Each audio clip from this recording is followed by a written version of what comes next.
Fala pessoal, Aline Teixeira passando por aqui, estamos na Tech Trends 2024. Tudo bem, meu nome é Ricardo Abinader e hoje estamos aqui com nossos convidados da ABES. Oi, eu sou a Daniela Caverne. Francisco Spune, líderes em conjunto no GT Proteção de Dados da ABES. Isso aí. Então hoje vamos falar sobre proteção de dados. Proteção de dados. Exato. Os dois acabaram de sair de uma roda de conversa, é isso? Exatamente. Um painel que vocês estavam falando sobre governança, adequação e interação entre os setores públicos e privados quanto ao tratamento de dados pessoais.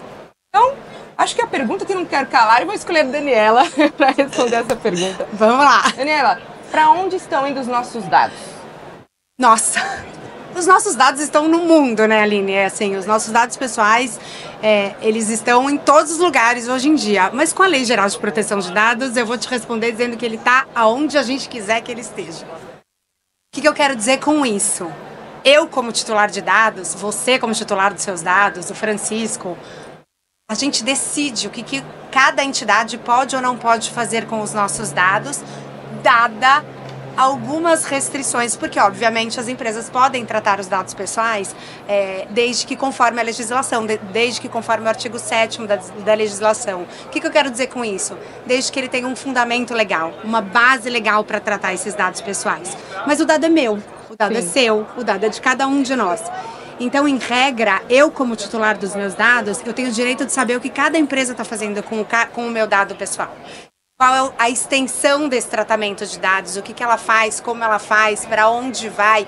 E eu também tenho o direito de determinar o tratamento ou não dos meus dados e falar com cada uma dessas entidades, com cada uma dessas empresas, para entender como e por que elas processam os meus dados pessoais. Então, respondendo a sua pergunta, o dado está em todo lugar, a informação está em todo lugar.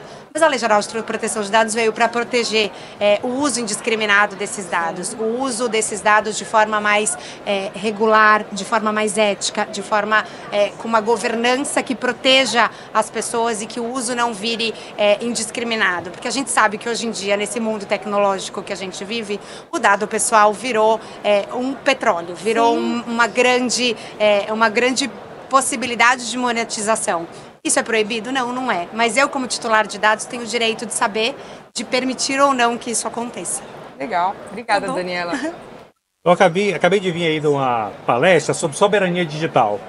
Tem muito a ver com o que a gente está falando aqui, né? Então, principalmente agora, com o avanço de inteligência artificial, 5G, então cada vez mais vem se reforçando essa digitalização de tudo, da cidade, dos nossos dados. Então, dentro desse contexto, o debate sobre o dado digital ele é muito forte, né? E voltando um pouquinho sobre o dado analógico, né? Quais as preocupações que eu tenho que ter com esse tratamento? Eles deixaram de existir? Como é que ficou esse tratamento analógico após essa revolução digital aí que está cada dia mais avançando? O dado analógico assim, no discurso corrente, né, é o dado esquecido. A gente nunca lembra do dado analógico, mas toda empresa, especialmente aquelas que já estão no mercado há muito tempo, eles têm dados analógicos. Dado analógico eu estou imaginando que é aquele relatório em papel, aquele caderninho, tá certo? São contratos que estão também em meio físico, que a gente chama, né, que estão em papel e geralmente estão armazenados em lugares variados. Então, hoje, todo mundo, quando olha para a proteção de dados e pensa em segurança digital, né, em segurança cibernética, e a gente está olhando para o dado digitalizado, que está nos servidores, está na nuvem. Então, todo investimento é feito para esse contexto. Só que as empresas também têm muitos dados em papel. Conheço empresa que tem lá um quartinho do fundo, né, que guarda o balde de quem faz a limpeza ali, do detergente, etc. E tem uma pilha de papel que está naquela pilha, às vezes ninguém sabe, ele está guardado, que pode ser que seja uma obrigação regulatória guardar aqueles dados. Provavelmente tem dados pessoais lá dentro, que é o tema do nosso assunto de hoje, e esses dados pessoais estão ali abandonados, e tudo pode acontecer com eles, podem ser destruídos, aquela água pode escorrer ali e destruir os dados, né? Isso é muito ruim. O dado que está preservado na nuvem, ele está bem protegido em geral, né?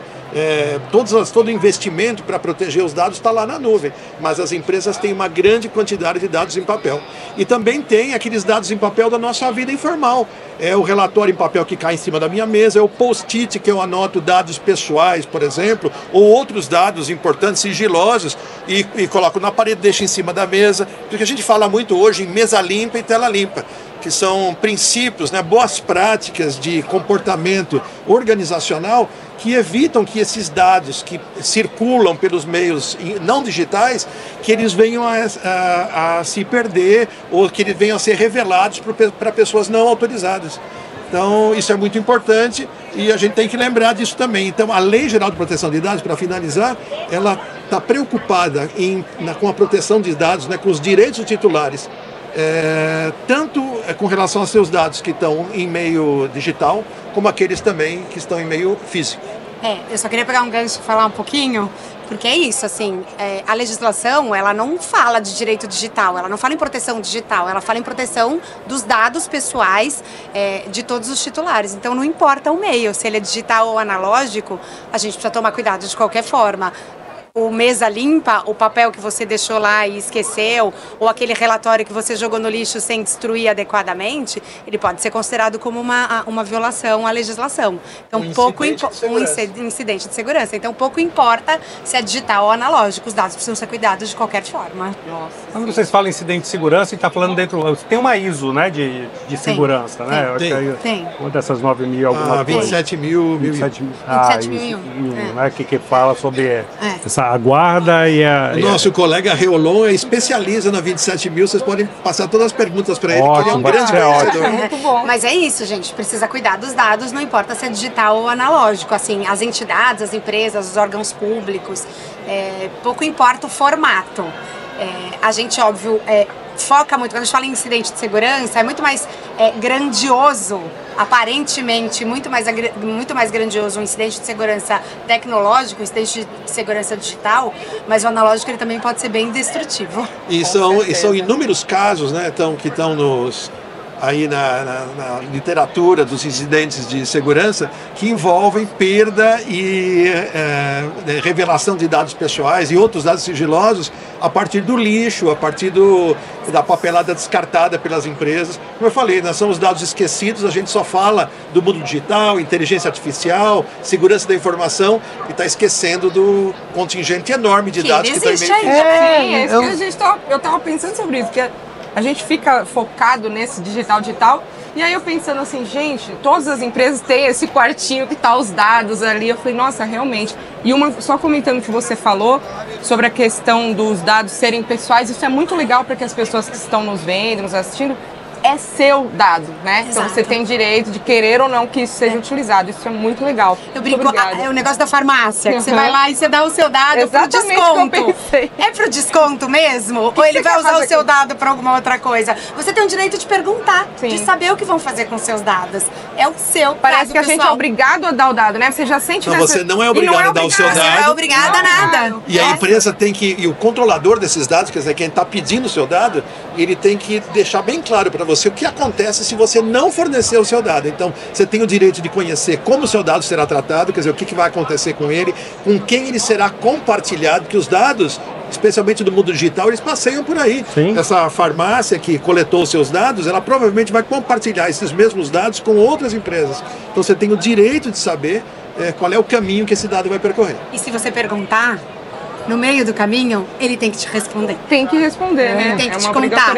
Ele tem que te contar. Se você ligar lá, você deu o seu dado hoje, daqui um mês você liga e fala, quero saber o que você fez com o meu dado, ele tem que te contar todo esse caminho. Você pode até perguntar para esse controlador, né? Que dados seus ele armazenou. Você pode perguntar quais são os meus dados que você possui, que você coletou e você guarda. Se é e-mail, se é celular, se é RG, CPF, enfim. Posso solicitar a exclusão não também? São só dados demográficos.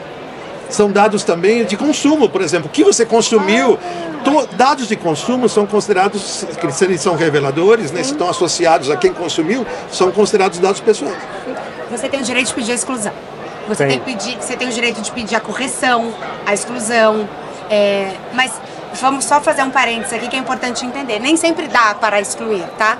Você pode dizer para o controlador, eu não quero mais que você processe o meu dado para tal finalidade, por exemplo, marketing.